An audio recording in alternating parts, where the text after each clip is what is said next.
मैं डॉक्टर भामा अग्रवाल राजीव गांधी राजकीय महिला महाविद्यालय भिवानी की ओर से हिंदी की इस कक्षा में आप सबका स्वागत करती हूँ, अभिनंदन करती हूँ। प्यारे बच्चों, आइए आज हम अपनी पाठ्य पुस्तक 8 अर्वाचीन कवि में संकलित राष्ट्र कवि मैथिली शरण गुप्त द्वारा रचित कविता माननी यशोधरा का अध्ययन करते हैं। यह कविता उनके सुप्रसिद्ध चंपू काव्य यशोधरा से ली गई है। जैसा कि बच्चों आपको जानकारी होगी कि यशोधरा कौन है। यशोधरा महात्मा बुद्ध की पत्नी है, जिसे गौतम बुद्ध सत्य की खोज में जाते हुए बिना कुछ बताए हुए सोता छोड़कर चले गए थे। इस कविता में यशोधरा का वही माननीय नारीत्व जाग उठा और उन्होंने अपने इसी भाव को, विचार को नारी की गौरव गाथा का वर्णन करते हुए व्यक्त किया। उन्होंने अपने आप से कहा कि मैं कोमल नारी, लेकिन जिसका पति उसे बिना बताए सिद्धि की खोज में रात्रि के समय निकल जाए तो उसे अपनी कोमलता छोड़कर कठोरता को, मजबूती को, दृढ़ता को अपनाना पड़ेगा। मोहमाया के बंधनों को काटकर निकलना इतना आसान नहीं होता है, लेकिन जब मेरे पति सिद्धि की खोज के लिए उस मोहमाया के बंधन को तोड़कर चले गए, तो अब अपने मन को दृढ़ता से, मजबूती से समझाकर इस संसार चक्र में अपने दायित्व को पूरा करने के लिए परीक्षा देने की मेरी बारी है।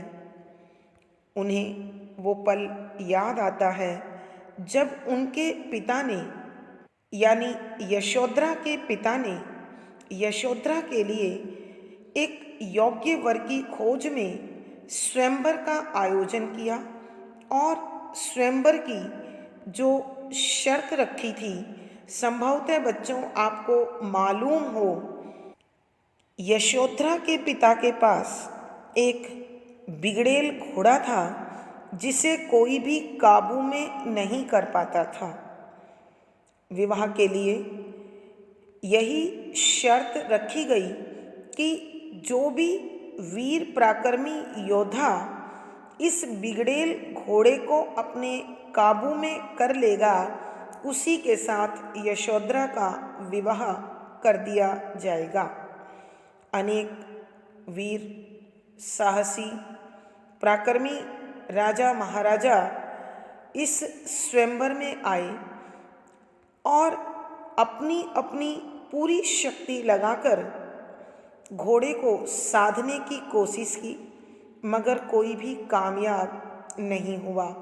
वही बिगड़ेल घोड़ा जैसे ही गौतम बुद्ध उनके सामने आए, वह विनम्रता से पाले हुए हिरण की भांति शांत होकर खड़ा हो गया और यशोधरा के पिता को अपनी पुत्री के लिए योग्य वर प्राप्त हो गया।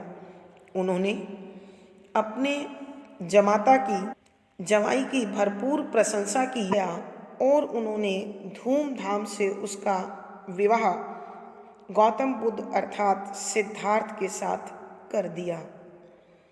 विवाह के बाद पुत्र उत्पन्न हुआ और पुत्र की प्राप्ति के बाद भी सिद्धार्थ का मन अपने पारिवारिक दाम्पत्य जीवन में नहीं जुड़ा और वो सिद्धि की प्राप्ति के लिए रात्रि में अपनी पत्नी और पुत्र को त्याग कर वन चले गए। यहाँ उसी घटना का उल्लेख यशोधरा कर रही है और कह रही है कि संभवतः ऐसे महापुरुष के साथ मेरा विवाह ईश्वर ने मेरी परीक्षा, मेरे धैर्य, मेरे साहस और मेरी सहनशीलता के लिए ही किया होगा और मैं अब इस परीक्षा में सफल होकर अवश्य दिखाऊंगी।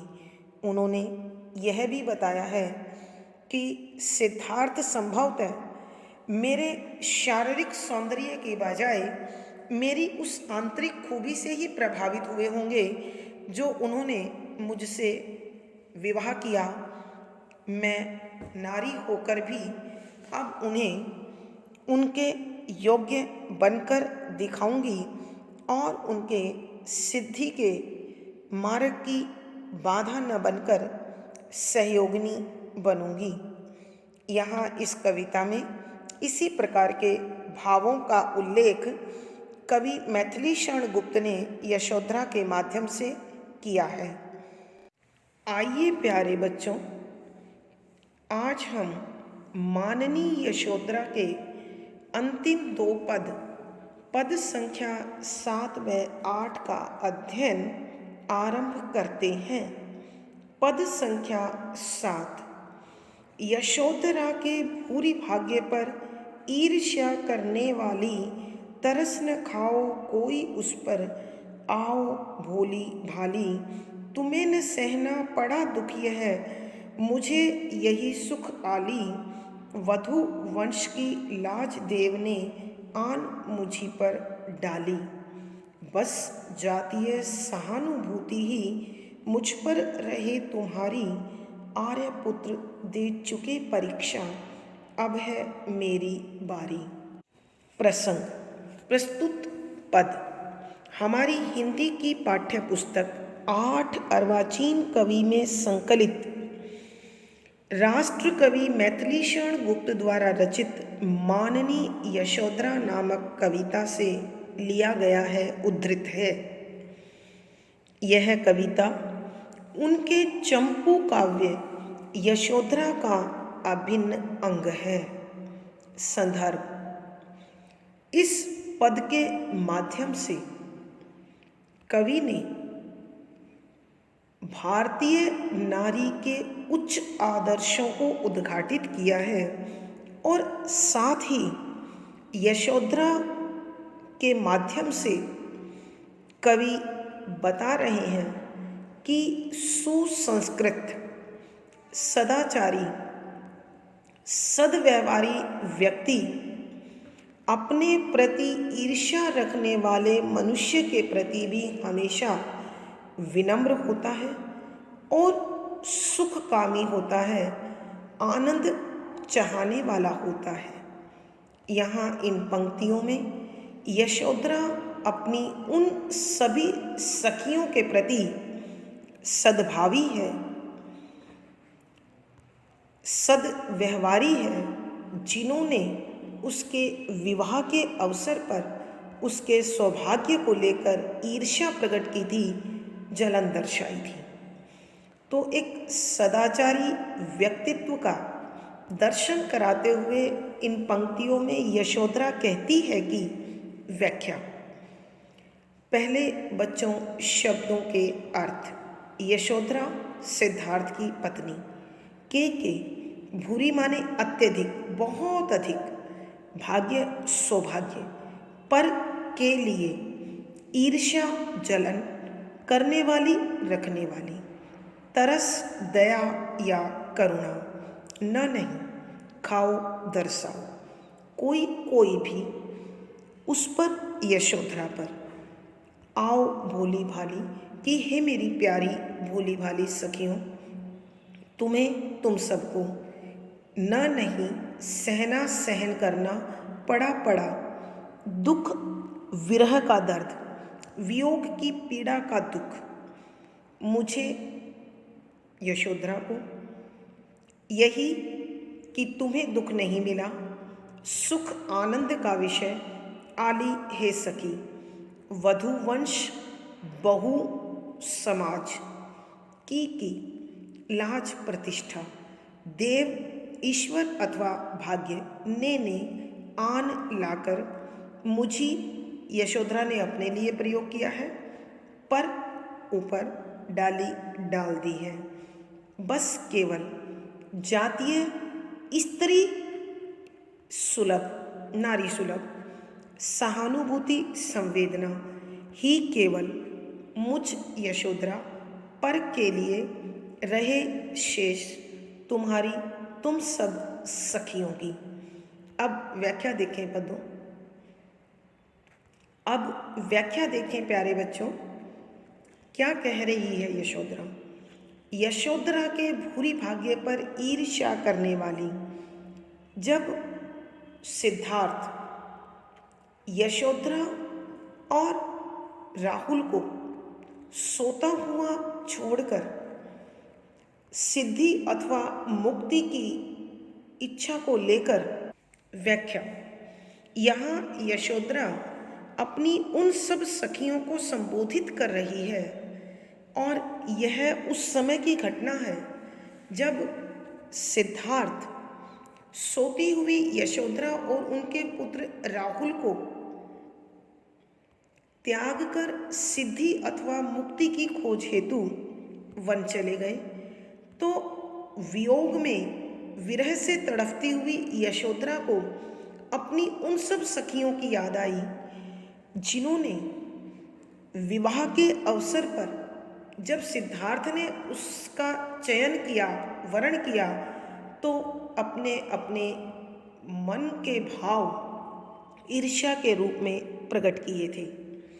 तो अब यशोधरा कहती है कि हे मेरी भोली भाली सखियों, हे मेरी सांसारिक दृष्टि से संसार को देखने वाली प्यारी सहेलियों, उस समय जब सिद्धार्थ ने मेरा वरण किया था, मुझसे विवाह किया था, तो तुम सबको मेरे सौभाग्य से जलन हुई थी कि सिद्धार्थ जैसा वीर, उच्च वंशीय, महान गुणों से युक्त व्यक्तित्व जो मुझे प्राप्त हुआ वो तुम्हें क्यों नहीं हुआ। आज जब वही व्यक्ति मुझे इस विरह की आग में झोंक गया, मुझे सोता छोड़कर इस संसार में अकेला छोड़कर वन में सिद्धि और मुक्ति की खोज में चला गया, तो हे मेरी प्यारी सखियों, मेरे भाग्य से जलन रखने की बजाय अब तुम मुझ पर दया अथवा करुणा मत बरसाना। मैं दया की पात्र अथवा करुणा की पात्र बनकर यह तुम्हारी संवेदना नहीं सह पाऊंगी। हे सखी, मुझे तो इतना ही सुख बहुत है कि तुम यदि इनका वर्ण करती तो तुम्हें भी यह विरह झेलना पड़ता। अब मुझे इस बात की खुशी है कि तुम अपने अपने जीवन साथी के साथ मिलन के सांसारिक सुखों को आनंदपूर्वक भोग रही हो। अर्थात एक सच्ची सखी होने के नाते यशोधरा उनके सुखमय दाम्पत्य जीवन की मंगल कामना और उन्हें बधाई दे रही है, तथा वह चाहती है कि जो विरह की पीड़ा अथवा वियोग का दर्द उसे झेलना पड़ रहा है वो उसकी सखियों को कभी न झेलना पड़े। अब साथ ही यशोधरा कह रही है कि बहु समाज का इस संसार में क्या दायित्व है, क्या कर्म है, क्या प्रतिष्ठा है, क्या सम्मान है, इस सारे का दायित्व ईश्वर ने अथवा भाग्य ने मेरे कंधों पर लाकर डाल दिया है। अर्थात भाग्य या भगवान यह देखना चाहता है कि मैं अपने प्रियतम के पास न होने पर किस प्रकार एक आदर्श संस्कृत सभ्य जीवन यापन कर सकती हूँ या कर पाऊँगी। इस परीक्षा के लिए, इस योग्यता को जांचने के लिए ईश्वर ने मुझे ही यह विरह का दुख दिया है। हे मेरी प्यारी सखियों, तुम मेरे प्रति अपने उस प्रेम को यथावत बनाए रखना और मुझे केवल हम नारी समाज से जुड़ी हुई नारी सुलभ संवेदना, सहानुभूति, प्यार यही मुझ तक पहुंचाती रहो। मेरे लिए यही बहुत है और मैं इसके लिए तुम सबकी आभारी रहूँगी।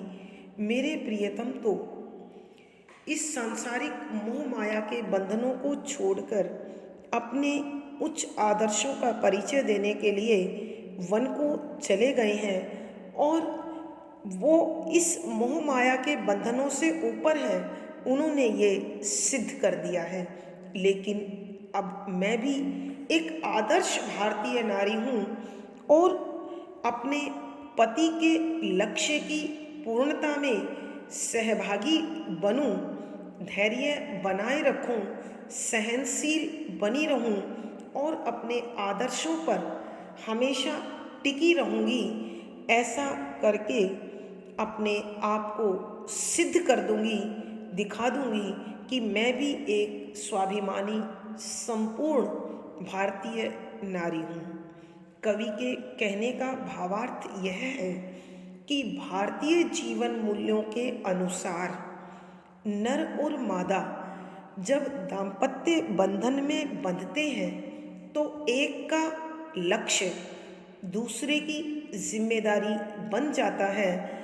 और यहाँ सिद्धार्थ यशोधरा के माध्यम से कवि ने कुछ इसी प्रकार के भाव व्यक्त किए हैं। विशेष इन पंक्तियों के माध्यम से यशोधरा ने अपने उत्तरदायित्व के प्रति दृढ़ संकल्प होने का भाव प्रकट किया है। शुद्ध साहित्यिक खड़ी बोली में रचा गया पद है। करुण रस प्रसाद गुण है। तुकांत छंद और गेय शैली है। अलंकार बच्चों भूरी भाग्य, अनुप्रास अलंकार, तरस न खाओ कोई, आओ भोली भाली संबोधन अलंकार, विरोधाभास अलंकार, वधुवंश पदमैत्री अलंकार आदि अलंकारों का सुंदर सटीक प्रयोग हुआ है। पद संख्या 8। जाओ नाथ अमृत लाओ तुम, मुझ में मेरा पानी, चेरी ही में बहुत तुम्हारी, मुक्ति तुम्हारी रानी, प्रिय तुम तपो सहूँ मैं भरसक, देखूं बस है दानी, कहाँ तुम्हारी गुण गाथा में मेरी करुण कहानी, तुम्हें अप्सरा विघ्न न व्यापे, यशोधरा कर धारी, आर्यपुत्र दे चुके परीक्षा, अब है मेरी बारी। प्रसंग पूर्ववत। संदर्भ वही स्वाभिमान से भरी हुई यशोधरा अपने नारीत्व श्रेष्ठता को सदैव प्रमाणित करने को तैयार वह सिद्धार्थ से कह रही है कि हे स्वामी, तुम अपने लक्ष्य को सिद्ध करो। तुमने एक ऐसी स्त्री का हाथ थामा है जो किसी भी स्थिति में तुम्हारी सिद्धि के मार्ग में बाधा अथवा रुकावट नहीं बनेगी।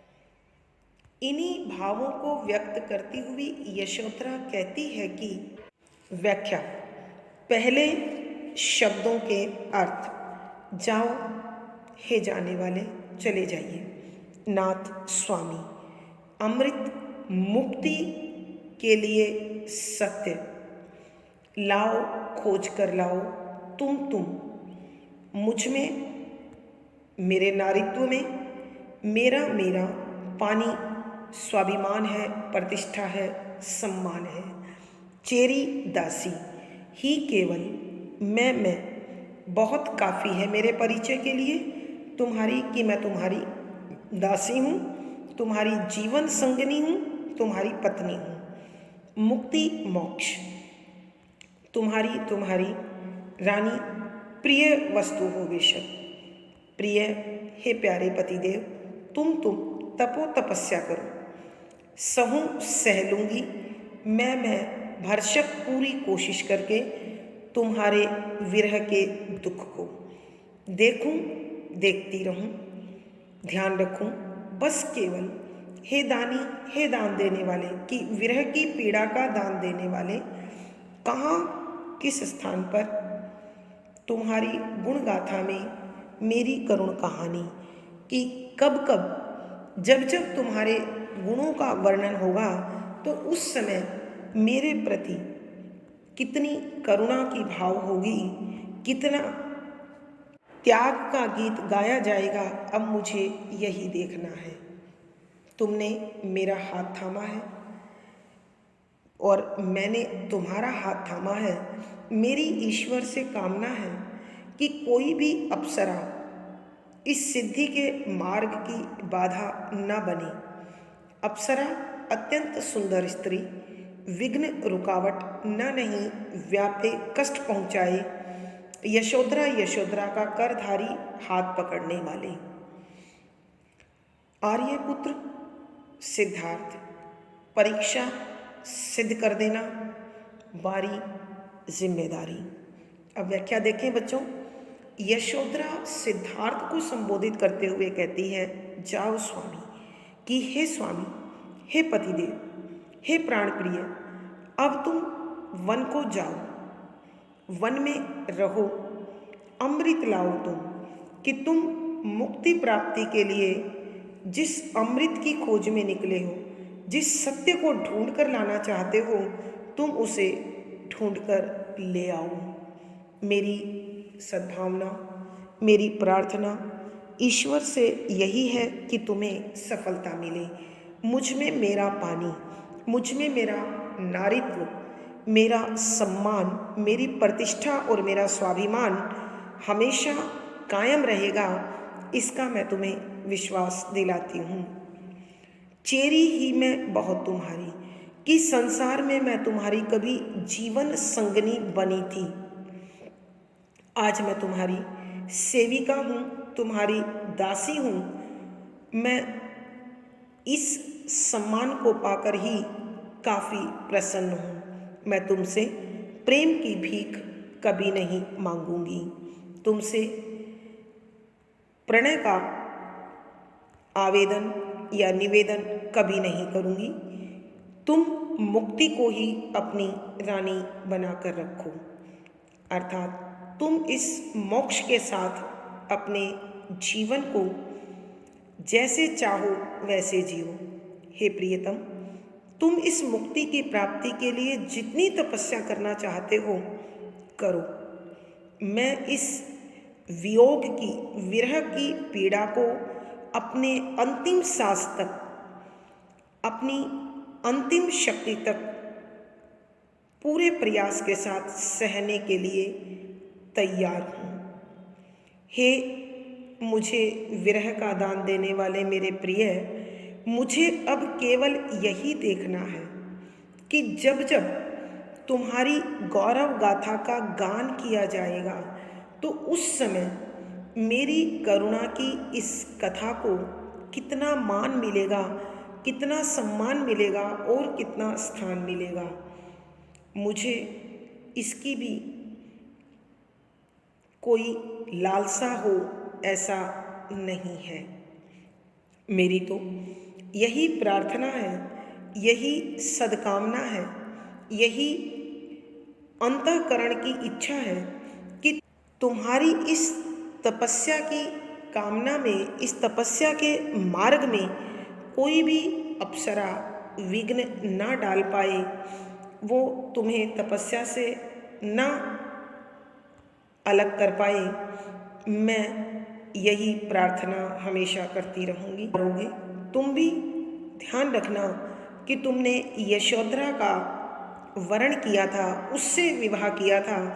अतः यशोधरा का सदाचारी मन, सुशील व्यवहार और उसका शारीरिक सौंदर्य हमेशा तुम्हारी उन अप्सराओं के प्रभाव से रक्षा करता रहेगा जो तुम्हारी तपस्या के मार्ग की बाधा हो सकती है।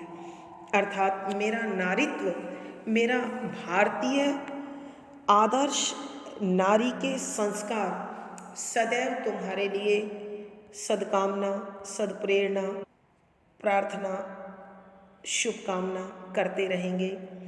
हे आर्यपुत्र, आपने तो सिद्धि के मार्ग में हमें बाधक मानकर मोह माया को त्याग कर अपनी उच्चता का, अपनी श्रेष्ठता का परिचय दे दिया है। अब मैं भी अपनी भारतीयता और अपने उच्च नारीत्व का परिचय देने के लिए तत्पर हूँ, तैयार हूँ। कवि के कहने का भावार्थ यह है कि भारतीय जीवन मूल्यों के अनुसार स्त्री और पुरुष एक ही दाम्पत्य सूत्र में बंधने के बाद एक दूसरे के जीवन में श्रेष्ठता को लाने वाले, स्थापित करने वाले होते हैं। और यहाँ यशोधरा तथा सिद्धार्थ के माध्यम से कवि ने उन्हीं का उद्घाटन किया है। विशेष यशोधरा एक आदर्श भारतीय नारी है जो स्वाभिमान के साथ, त्याग के साथ अपनी प्रतिष्ठा को हमेशा सुरक्षित रखते हुए पति के लिए सद्कामना करती है।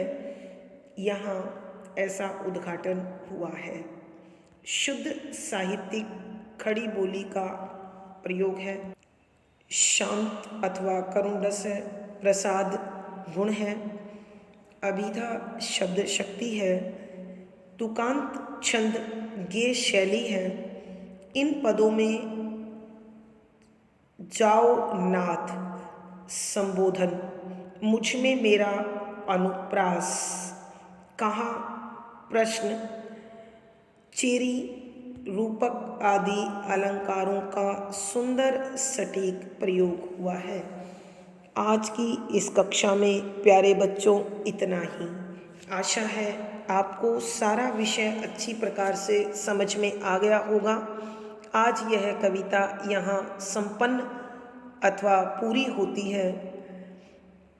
आप मुझे कमेंट लिखकर बताएं। वीडियो को लाइक करें, शेयर करें, चैनल सब्सक्राइब करें। पिछली वीडियो का लिंक आपको यहाँ मिल जाएगा। मेरी ईश्वर से विनम्र प्रार्थना है कि आप अपने जीवन में सुखी रहें, संपन्न रहें और सुखमय जीवन जिएं। इसी शुभकामना के साथ धन्यवाद बच्चों। आभार।